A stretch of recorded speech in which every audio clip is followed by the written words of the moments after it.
كيفاش كلا سكتيوي مدرب الأردن تكتيكيا.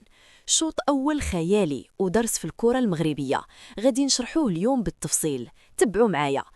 أول حاجة خلاتنا نسيطروا هي الضغط العالي اللي طبقو سكتيوي. المنتخب المغربي ما خلاش الأردن حتى فرصة باش يبني اللعب من اللور.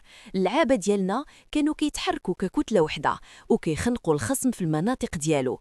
هذا الضغط خلى المدافعين ديال الأردن يرتكبوا أخطاء كتيرة، وهذا الشيء هو اللي عطانا السيطرة المطلقة على الكرة.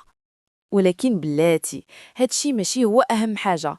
السر الحقيقي كان في السرعة ديال التحول من الدفاع للهجوم.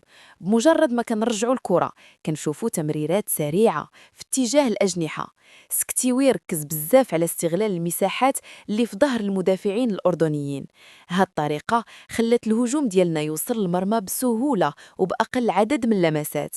الصراحة كان تكتيك ذكي بزاف وصعب المهمة على الخصم. شوفوا معايا وسط الميدان، حيث تما كانت المعركة الحقيقية.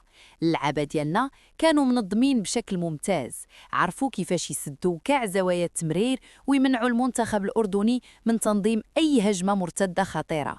سكتيوي قرا الخصم مزيان قبل الماتش وعرف فين كاينين نقاط الضعف ديالهم وضربهم في البلاصة اللي كتخرب لهم اللعب بشكل كامل. في الأخير هاد الشوط الأول كان مثالي للمنتخب المغربي بفضل ذكاء سكتيوي. ولكن دابا بغيت نسولكم واحد سؤال وجاوبوني بصراحة في التعليقات. واش هاد المنتخب مع سكتيوي يقدر يدي الكاس بهذا المستوى ولا كيبان لكم هاد الشيء غير نهار؟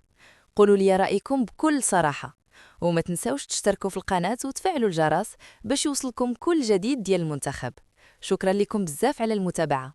تبارك الله عليكم.